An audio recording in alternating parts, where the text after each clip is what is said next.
Hello, my name is Precious Vines Harris, and I am the Single Maven. I wanted to jump on to do a quick review of episode 5, Dwayna Knows Best, of The Later Daters.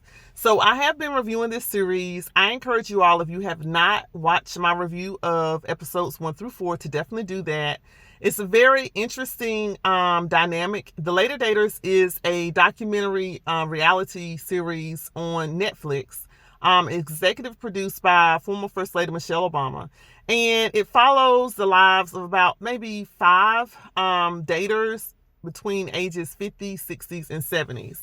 So a lot of these actual main characters on the show are going through the dating process. They've been married before, divorced, have adult children, and at this point, they're getting back into the dating scene. So I have been going through each one of these episodes, providing a review and also commentary about dating advice. And a lot of this dating advice that I am seeing specifically in this specific show goes across the board. I don't think necessarily because it's called The Later Daters, it's only for people that are dating that are 50 plus. I think the dating advice that the coach Logan gives, and also additional commentary that I provide as far as my advice, is specific to those within a specific age bracket. So I think that dating overall is something that across the board you can learn something, whether you're in your 20s, 30s, 40s, 50s, 60s plus. You can learn something about how to maneuver through the dating process by watching this show and others' experiences. So I definitely encourage you to jump on, if you have not jumped on, to watch this series and to, discuss, comment, and provide commentary on the episode. So let's get into episode 5. I'm going to actually go from memory with this. I don't necessarily have notes in front of me, but I did watch it last night, and I might do a more in-depth review later. But we first start off with I can't remember. I'm going to jump in with Anise. I think Anise was going through her dates with Dwayna, and Dwayna actually picks out the next date for Anise. So we've seen Anise go on about 3 dates. I think the last date she went on with an older white gentleman that primarily dates African-American females. So Anise didn't have that experience, and I think both of them realized that it probably wouldn't necessarily work as far as Anise's experience. She has dated outside of her race, but she doesn't have extensive experience dating primarily outside of her race. And I think that was maybe the red flag that he saw, and I could tell on her body language that she was a little bit more reserved and nervous about it. So the next date that Anise has, her daughter Dwayna picks out the date, and she calls him the Silver Fox. So when I watched this episode, I could tell instantly, and you all can let me know what you think about it. Instantly, when I saw she was kind of coming in the restaurant, he was sitting there, and I don't remember his name, but he was sitting there and she came in. And of course, I've said this in the previous reviews where Anise dresses definitely younger.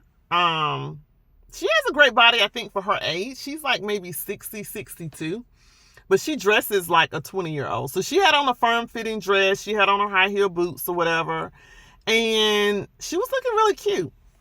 She comes into the restaurant. I can tell, to be honest with you, it was instant attraction between both of them. And I think that is one of the things that you do have to have to a certain degree. You do have to have some type of chemistry with the person that you're dating. You have to be attracted to them, because I think that if you're not attracted to them, or if it's not your cup of tea or whatever, the date probably is not going to go the best. And it's okay. You're not necessarily attracted to everyone that you meet. But I could tell that she was instantly attracted to him. He was instantly attracted to her. They kind of leave it at that as far as the date. We don't see them go into the date.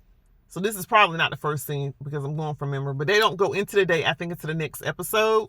But I think this date is going to go a little bit better for her. And I think across the board with all of the daters, the later daters that are on the show, I saw that as the dates progress, like if they're on their third or fourth date at this point, if they progress, and I think all of them have. Pam is going to be on this episode. She's going to be on her third date. I think she's the white female in her 70. She's 70. I just talked about Anise. This is her fourth date, I think. Nate is going to go on his fourth date. I'll talk about him in a moment. And then Lori actually only had one date, and I'll talk about her as well. And Suzanne actually, she went on her second date with Avery, and I'll talk about that as well, but she's having reservations. But I think the common theme that I saw throughout the episode is the fact that as you move forward in dating and you continue to date more people and you give the process of dating a chance, you will see that you become, first of all, more comfortable. A lot of them were really nervous in the beginning about the process, how it's going to work. And of course, it being like a docu-reality series type of show, they're going to have reservations anyway, because someone's documenting your life and at a very, very vulnerable point. If you're trying to transition to dating and potentially a new relationship with someone you're just meeting, and you may or may not have been on television before with the camera recording like what you're doing. So yes, of course they're going to be a little bit nervous about it. But at the end of the day, I can say that my advice across the board would be to look at it from the lens of opportunity. And I think I said this in my last video. When you're dating someone, look at it as an opportunity to learn and grow. But also, if you want to move forward into a potential relationship, you have to keep that at the forefront of your mind. Is my goal in going through this process is to get to my future, which is bright, filled with a blossoming relationship, and I'm willing to do the work that it takes to get there. And I think that's one thing that you have to do really with dating. You can apply that advice to anything, to be honest with you, in your life. But with dating, you are putting yourself out there to meet people that you may or may not like, that may or may not like you. And you have to remember that it's a process to get to an end, to get to realizing your goal of being in a relationship with someone. So you have to be willing to put in the work. Even though it can be scary, it can be nerve-wracking, it is work and dedication to figure out what your outfit is going to be, how you're going to interact with people, how you're going to put yourself out there. And to put time and energy into communicating with people. Even the follow-up process we see with some of these later daters is they're waiting for, is the person going to call me or text? Should I follow up? All of that. Because you can very well have a great like first or second date with someone. They may or may not follow up, but it doesn't necessarily negate the fact that you put in the work to learn about someone, to put yourself out there for them to learn about you. And to actually, I think, sharpen your communication skills and your social skills, right?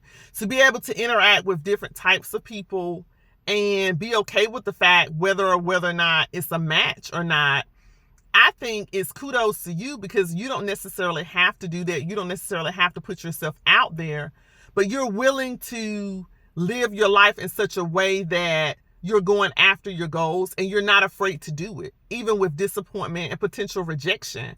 And I think that's another thing too, that as I watched this series, it was a general theme of either one, I'm going to reject you before you reject me, or two, which is self-protection. We talked about that a little bit in some of my previous videos.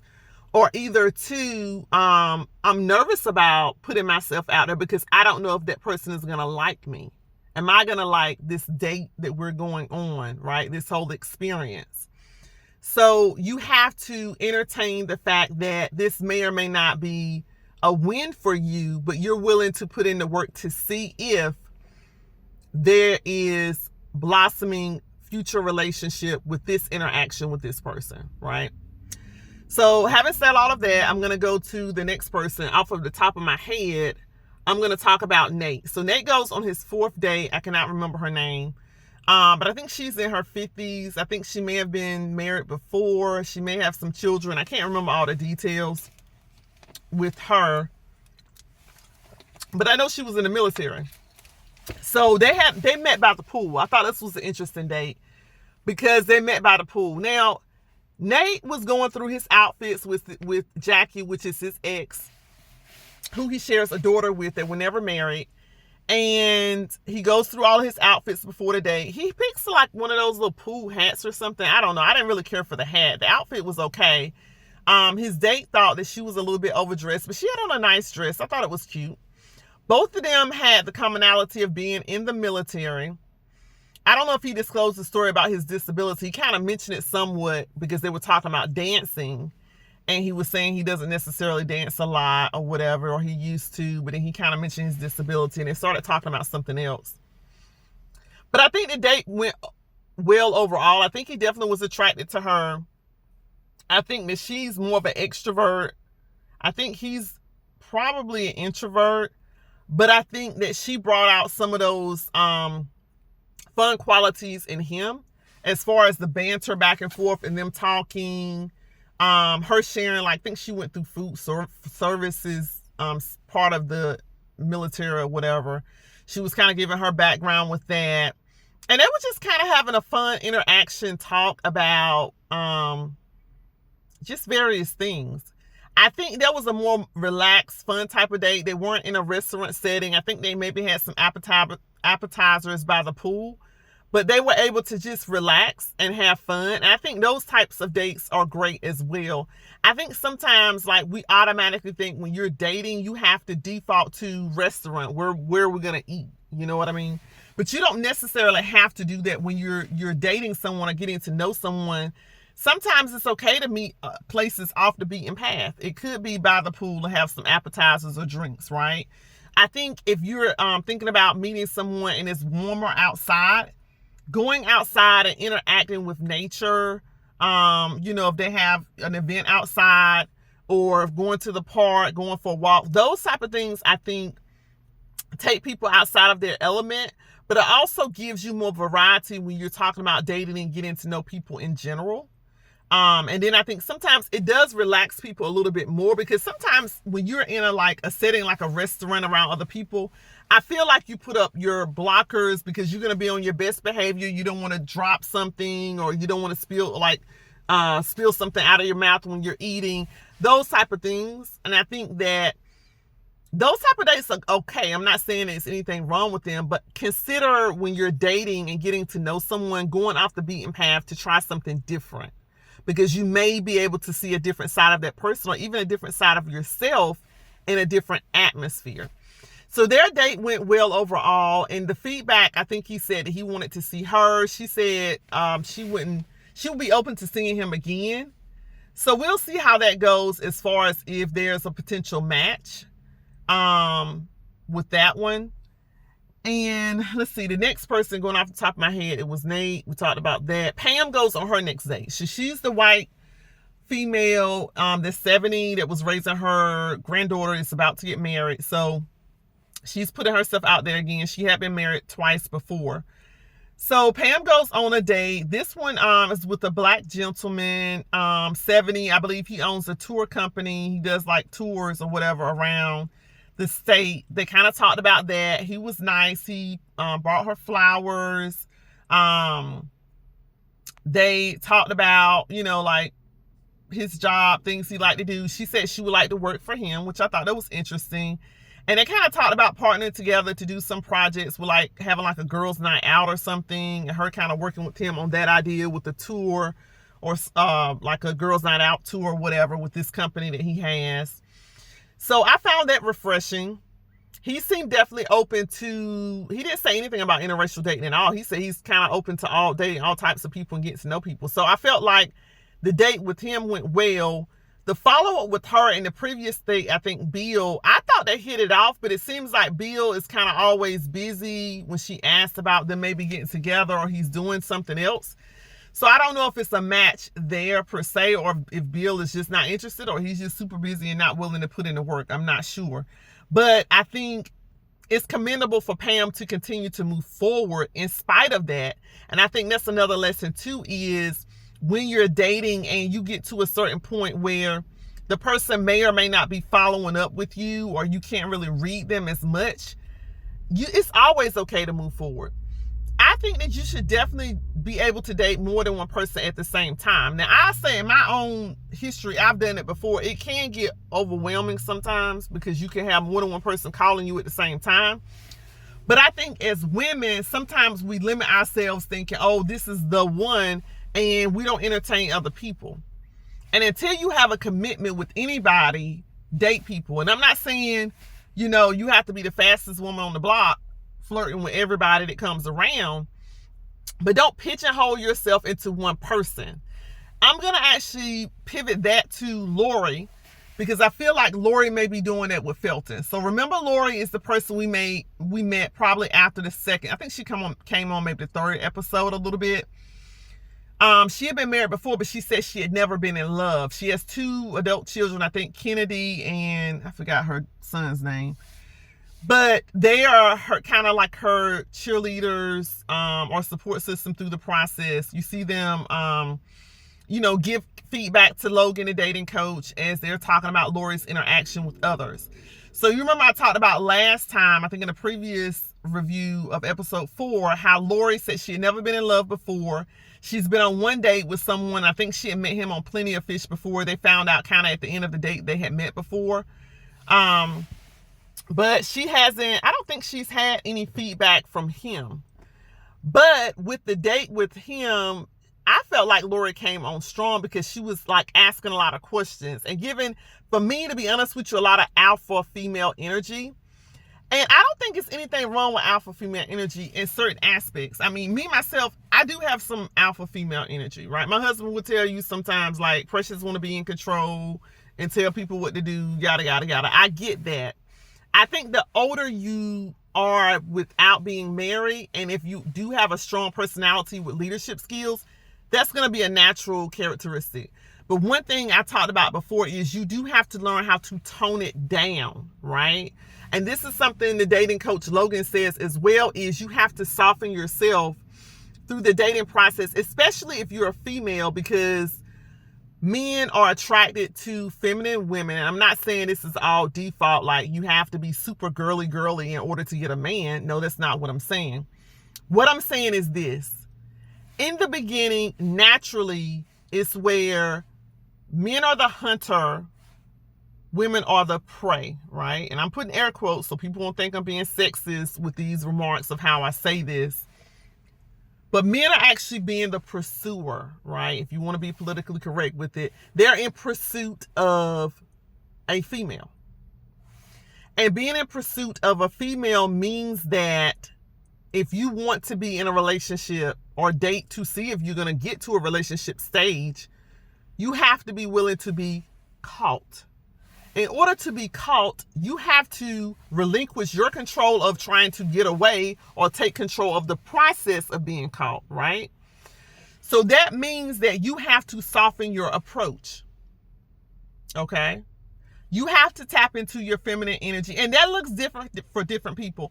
I don't necessarily have a clear roadmap for this because a lot of this is things that I'm continuing to learn myself, because you still have to do that after you get married, ladies. It's not where you get a man and you automatically think, okay, I don't have to soften my approach. I don't have to be feminine. I don't have to learn how to be not an alpha female.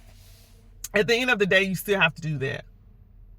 So Lori is not necessarily doing that in the process of dating.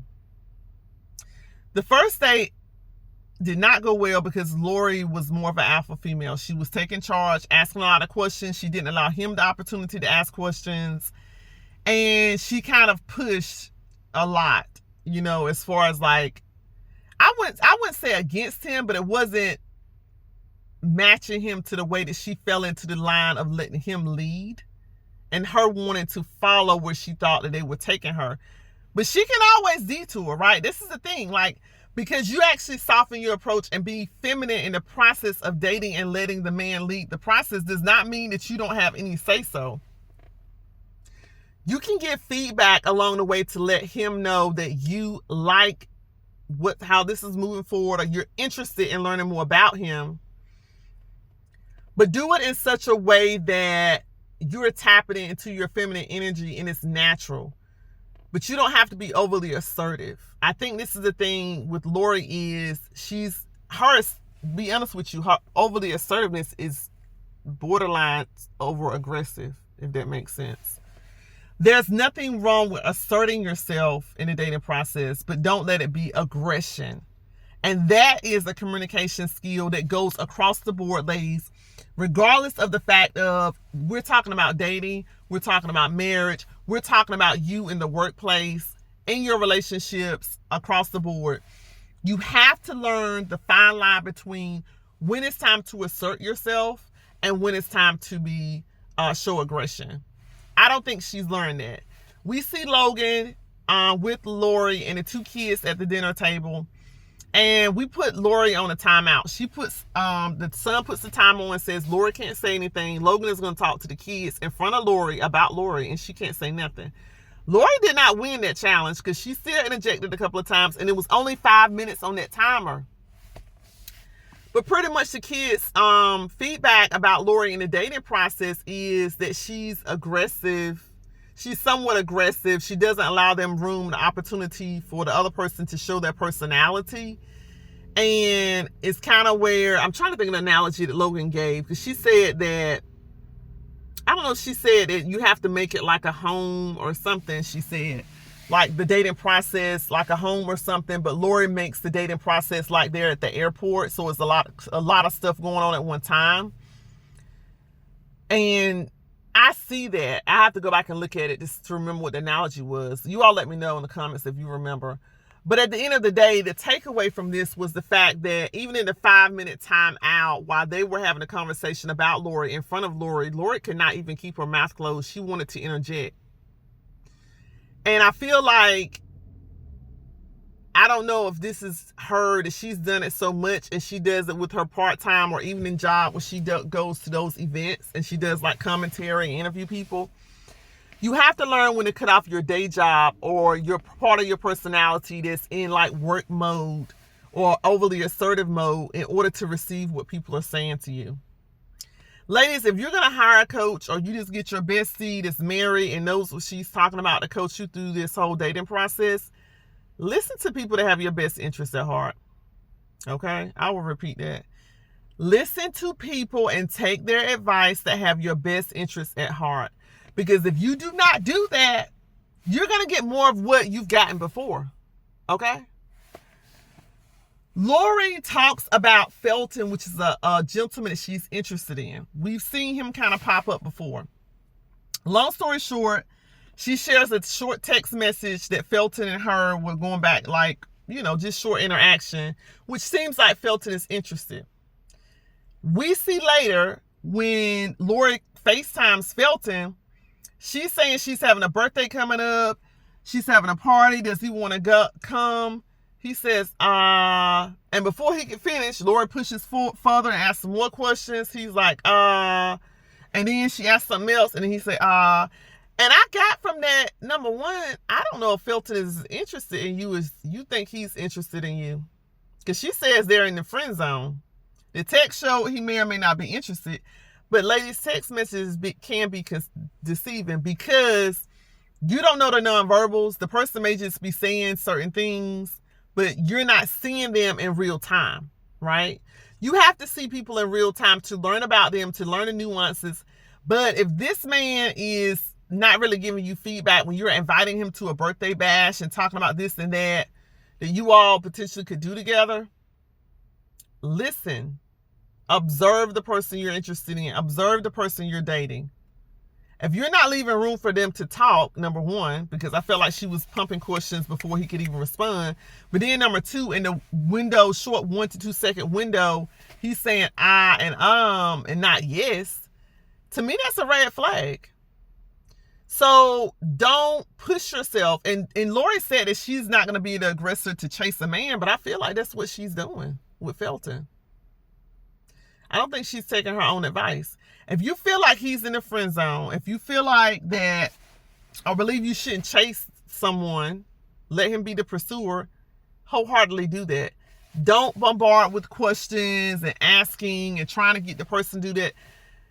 Ladies, I have been there and done that, okay? I probably have tons of stories about dating, But one thing I will say is, if you don't allow the man to be the pursuer and you're like initially doing the work in the beginning, that's going to be something you're going to have to carry forward throughout your interaction with him. You don't necessarily want that to be how you start. Like people say, how you start out is how you hold out. You don't want that to be the precedent that you set. I don't think Lori should have been pursuing. She could have given him a invitation to a birthday party and let him see what he says. If he's hesitant or dragging his words out or being slow to respond, that's probably your answer. But if you're giving alpha energy and you're saying you always friend zone, which is what she says, maybe it's because you are more of the aggressor and the assertive one, and that's turning men off because they don't get the opportunity to do that, to lead, let them lead. So let's see. I think I've been through everyone. I talked about Pam. I talked about Lori. Suzanne, quickly with her. She went on her, I think, a second or third date with Avery, but she's saying he's moving too fast. She wants to pump the brakes. So Avery sent a text message about checking in with her. She sent him a couple of series of texts saying she's doing okay. She thinks they're moving too fast. She don't really know. And then it kind of lights out on Suzanne. She goes to bed. So I think with Suzanne, it kind of goes back to what I was saying a few reviews ago, is Suzanne is not necessarily ready yet. I don't think she's fully opened the door to being in a relationship or even dating seriously someone. And Avery, and noticing that interaction, I think may be a great fit. It could be too fast for her, but I think my advice would be, don't put a sunset on it, like saying, let's end this because you think we're going too fast. Just slow it down. And let him know, I may be a little bit nervous about this. I have not been on a dating scene in a while. I was married for a long period of time. So I'm very interested in you, but I think maybe we should just slow it down a little bit because I'm starting to feel overwhelmed and anxious. Not saying I'm not interested in you and I don't like you. It's just the dating process and me trying to digest all of it. And I think that's okay. It's okay to be honest about it, because if the person is interested in you, they'll slow down. And to be honest with you, in my experience, and I think a lot of females have this experience, initially in the dating process in the beginning, it's like that. Men are going to be hot and heavy, pursuing, calling, texting, that's what they do. But you as the female have the option to say yay or nay or maybe, right? You have the option to say, let me bring this down from 100 to maybe 75 or 50 right now. But if you are thinking about your future goal of being in a relationship, ultimately, don't bring it down so low that it starts to simmer and the person thinks it's dying out and they move forward. Because if you change your mind, or you do this on a regular basis with various people you date, you're never going to move forward to the ultimate goal of being in an exclusive relationship or getting married, if that's your goal. Remember, you control your own narrative, but do it in such a way that's conducive to your goals, that supports your goals, okay? Don't do it in such a way that whatever me controlling my narrative in the dating process is circumventing me getting where I want to be and what I need to have for my future, okay? So I think I've actually gone through all of them, to be honest with you. If I forgot someone, I will do it later. Oh, one thing I did forget, and I'll say this quickly. You remember Nate and Jackie his ex, and we were like, are they together, not together, because Jackie's around? That question was asked, I think maybe by Logan or one of the producers, and they say, oh, we thought about getting together, but we found out or figured out we weren't compatible.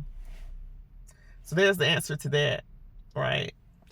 But I think that's pretty much it for episode 5, Dwayna Knows Best.